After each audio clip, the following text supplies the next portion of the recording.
يقولوا بينها وبين جوز اختها علاقة، ده اصلا هي ما كانتش موجودة لما الفرح اتعمل.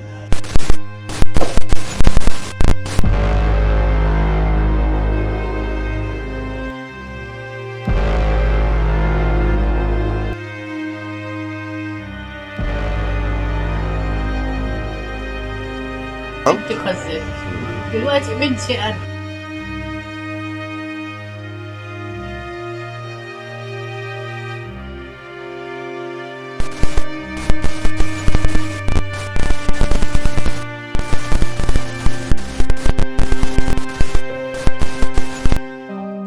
حقيقة مسلسل سفاح الجيزة، وهل أحداثه حقيقية ولا هو مجرد عمل درامي مستوحي من أحداث حقيقية؟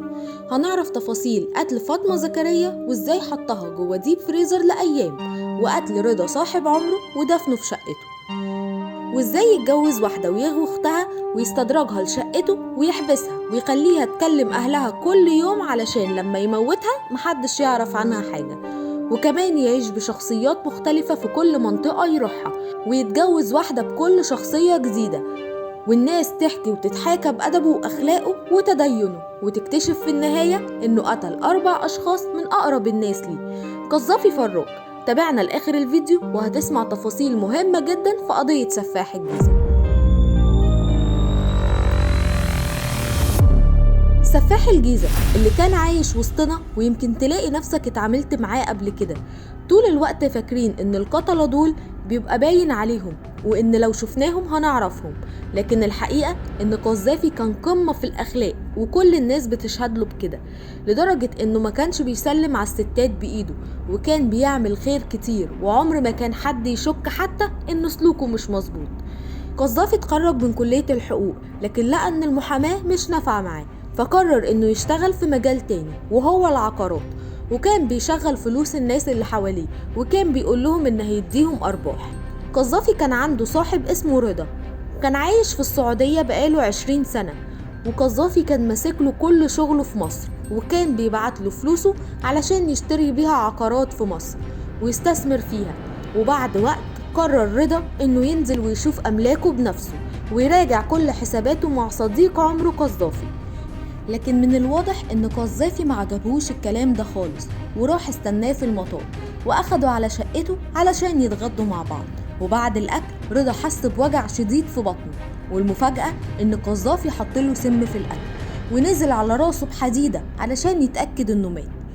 الحقيقة الموضوع ما جاش بالصدفة، قذافي كان محضر كل حاجة قبل ما صاحبه رضا يجي، وكان جايب عمال في شقته اللي في الدور الأرضي في بولاق الدكرور عشان يحفروا علشان مواسير الصرف، وطلب منهم بعد حفر 1.5 متر عمق إنهم يوقفوا الحفر. وبعد ما قتل صاحبه في شقة قريبة من الشقة اللي حفر فيها، راح حطه جوه شنطة كبيرة وأخده للشقة اللي حافر فيها وحطه جوه الحفرة وحط عليه رمل وأسمنت، وجاب بتاع السيراميك وبلط عليه عادي جدا، وبعت رسالة من تليفون رضا لأخوه كتب له فيها إن الشرطة قبضت عليه في مظاهرة بالغلط وهو مش عارف هو فين، وبدأ بعدها ينقل كل أملاكه باسمه بالتوكيل اللي معاه. قذافي كان متعدد العلاقات النسائية برغم من هيئته اللي ظاهر بيها قدام الناس، واتجوز 7 مرات بأسامي مختلفة، وكل واحدة كانت فاكرة إنها الوحيدة في حياته. كان متجوز من فاطمة زكريا في 2015 في شقة في الهرم، وبعد فترة من جوازهم مش كبيرة حطلها سم في العصير وقتلها وحطها في الديب فريزر لغاية ما يجهز مكان يدفنها فيه، وفعلا نقل الديب فريزر وهي جواه لشقته اللي في بولاق الدكرور، وعمل ليها حفرة ودفنها جنب صاحبه، وبعت رسالة من تليفونها لوالدها مكتوب فيها أنا سبت قذافي علشان حبيت شخص تاني ومشيت معاه. وطبعا أهلها ما بلغوش باختفائها لأن بالنسبة لهم هي هربانة ومش مقتولة، وهو بنفسه تاني يوم من اختفائها راح مبلغ الشرطة عن اختفاء مراته، وإن كمان في 350 ألف جنيه سرقتهم قبل ما تمشي. بعدها بفترة كان مرتبط بواحدة اسمها نادين، طالبة في كلية حقوق، ما كانتش كملت 20 سنة، وكان موعدها بالجواز. نادين كانت بتحب التمثيل جدا وكانت بتعمل إعلانات، وهو كان بيساعدها برغم اعتراض أهلها على الشغل ده. ومع أول مشكلة بينهم راحت لقيته بيتقدم لاختها، ومع ضغط نادين على قذافي ان هو يسيب اختها او هتحكي لاهلها ان هم على علاقة ببعض، قرر انه يتخلص منها وبدأ يقول لها انه هيخليها تمثل، وبدأ يرسم خطته وجاب منتج سوري وعرف اهلها انه شخص محترم جدا وهو اللي هيكون معاها في كل عمل تعمله وانه يعرفه كويس. وبما ان قذافي في الظاهر كان شخص متدين ومحترم جدا، هم صدقوه، او على الاقل والدتها واختها صدقوه. وبعدها بدأ يكمل خطته وطلب من المنتج انه يعمل لها باسبور علشان تسافر معاه وتعمل اعلانات. وفعلا وقت السفر قذافي استدرج نادين وحبسها في شقته، وكان بيخليها تكلم امها علشان تطمنها عليها، وقالت لها ان هي سافرت مع المنتج عشان تعمل اعلان وانها مش هترجع دلوقتي. باباها ما كانش طايقها لانه شايف ان طريق الاعلانات والتمثيل ده طريق مش محترم، ولكن الحقيقة هي ان نادين كانت مخطوفة، بس هي ما كانتش قادرة تقول لأمها، وكل اللي كانوا فاهمينه ان هي سافرت عشان تمثل.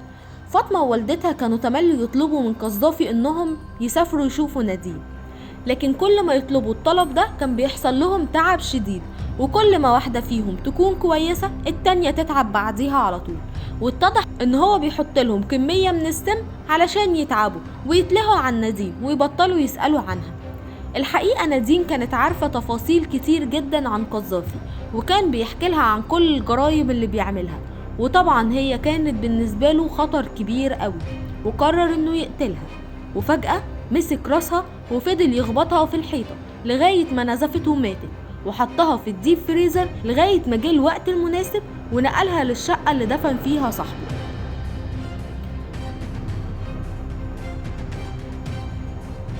فاطمة قالت ان مفيش علاقة بين قذافي واختها، وانها فعلا مسافرة بس اخبارها مقطوعة بقالها فترة. قذافي بعد اختفاء نادين او سفرها جاله مكالمة من واحدة بتقوله يجيب سباك عند ابو زكي، وهو كان دايما بيحب يساعد الناس، وطلبت منه فاطمة يجيب بامبرز ولبن لبنتها، وقال لها ماشي، وبعدها خرج ومرجعش تاني وما شافتوش خالص. وده كان كلام فاطمة وقتها. بعدها اتعرف على دكتورة صيدلانية واتجوزها وقعد معاها شوية، ولكن بعد فترة بدأت تحصل معاها مشاكل كتير، فقرر انه يسيبها. بس قبل ما يسيبها لبس نقاب ودخل شقتها وسرق فلوس وذهب ثمنه 1,000,000 جنيه، وبعدها اختفى تماما. قذافي بعدها سافر المنصورة وانتحل شخصية جديدة وكتب كتابه على واحدة هناك، ولكن ما كملش الجواز وهرب. وبعدها سافر اسكندرية وتعرف على واحدة شغالة في مكتبة ورسم عليها الحب، وأقنعها تديله 45,000 جنيه علشان يشغلهم في العقارات ويديها أرباحهم شهرية. ولكن بعد فترة ما ادالهاش أي أرباح ولا حتى اتجوزها، وهي بدأت تطلب منه الجواز أو الفلوس، فقرر إنه يتخلص منها وخنقها وفعلا موتها. واضح إن قذافي في الفترة دي كان القتل بالنسبة له هو الحل الوحيد لأي مشكلة بتقابله. بعدها قرر يعمل شخصية جديدة ببطاقة جديدة، وهي محمد مصطفى محمد علي حلمي، وإنه شغال مهندس إلكترونيات. وتعرف على راجل في المسجد بالصلاة المنتظمة والالتزام وأخلاقه الكريمة، وطلب منه إنه يتوسط له عند راجل علشان يتجوز بنت. وفعلا راح اتقدم وقال إن هو مهندس وأهله في السعودية، وإن هو نزل اسكندرية علشان يتجوز، وكان غني ومحترم. فأهلها وافقوا ورحبوا بيه جدا ووراهم البطاقة والكارنيه وكله كان مظبوط. خطب مي لمدة 3 شهور واتجوزوا 9 شهور، وخلال ال9 شهور سقطها 3 مرات من غير ما هي تعرف. وقالت انه كان كل ما يعرف اني حامل ما كانش بيفرح، بس كان بينزل يجيب لي حلويات وعصير كتير ويقول لي انت لازم تاكلي وتتغذي، وتاني يوم اتعب وسقط. وفي يوم نزل من عندها ومرجعش تاني، وبعدها كلمها وقال لها انا عندي شغل في القاهرة، وطبعا اتخانقت معاه في التليفون انه سافر من غير ما يقول لها. وبعدها كلمها وقال لها انه راح الحج وانه هيقعد فيه شوية، وطلب منها ان هي تجيله، لكن هي رفضت عشان قاعدة مع اهلها. وبعدها انتحل شخصية صاحبه رضا وقابل واحدة اسمها امل، حبها وقرر يتجوزها. وطبعا هو شخص محترم وخلوق جدا وغني ومفيش اي اعتراض عليه. طبعا اهلها وافقوا عليه. وفي يوم اتسرق محل الذهب بتاع والد امل، وطبعا بلغ الشرطة، وبالصدفة ظهر قذافي أو رضا زي ما كان في الوقت ده في الكاميرا اللي في الشارع، ووالد أمل اتعرف عليه وبلغ عنه وفعلا اتحبس. في الوقت ده مي كانت قاعدة في بيت أهلها على أساس إن جوزها مسافر أو في الحجر، لأن دي كانت أيام كورونا. ولما روحت بيتها لقت البواب بيقول لها إن صاحب الشقة عايز فلوس الإيجار، وهي كانت عارفة إن الشقة تمليك، فطلبت تقابل صاحب الشقة. والمفاجأة إنها لقت عقد إيجار للشقة باسم شخص تاني خالص، ومن هنا بدأت تدور وراه واكتشفت إنها ضحية نصاب محترف، وبدأت تفوجئ إنه سفاح وإنها كان ممكن تكون من ضمن ضحاياه، لأن في نفس الوقت ده كان أهل رضا بيدوروا عليه بعد 5 سنين من اختفائه، محبوس في قضية سرقة محل مجوهرات. ولما طلبوا إنهم يزوروه لقوه إنه القذافي ومش رضا، وطبعا بلغوا الشرطة بالكلام ده وقالوا إن اللي محبوس ده مش رضا وإنه قذافي. ومن هنا كانت بداية الخيط اللي وصل الشرطة لكل الجرائم اللي ارتكبها. ومع التحقيقات لقوا إن القذافي عنده 7 بطايق بأسماء ومهن مختلفة، وإن كل جوازة كان بيعمل ليها بطاقة، وإنه اتجوز 7 مرات. وفعلا قذافي اعترف بكل جرايمه. قررت محكمة جنايات الجيزة بإعدام قذافي فراج الشهير بسفاح الجيزة لاتهامه بقتل زوجته فاطمة زكريا عمدا مع سبق الإصرار والترصد، وده كان بعد الأخذ برأي فضيلة مفتي الجمهورية في إعدام قذافي وعرضه على مستشفى الأمراض النفسية والعقلية وخروجه منها بعد التأكد من سلامة قواه العقلية. من الغريب جدا إن أمه لما جات له زيارة ما كانتش مصدقة إنه عمل كده، وقالت له الستات أكيد هم اللي خلوك قتلتهم، هم وصاحبك هم السبب في اللي انت فيه ده، هم اللي ضحكوا عليك، عملوا فيك ايه يا ابني؟ القذافي كان في حالة ثبات وهادي جدا، وقال لها ما حصلش حاجة، ما تعيطيش، بقولك ما حصلش حاجة، هم كانوا يستاهلوا. اما بالنسبة للمسلسل، اخت القذافي قالت ان ملهوش اي علاقة بالحقيقة، وبعد ما حكيت لكم الحكاية اكيد عرفتوا ان فعلا في اجزاء كتير مش حقيقية، بس في كل الأحوال ده مجرد عمل درامي. ومسلسل سفاح الجيزة هو عمل درامي مستوحي من أحداث حقيقية، وإنه مش معمول عشان يخلق منه بطل، ولكن علشان ينصف الضحايا اللي اتشوهت صورتهم بعد قتلهم.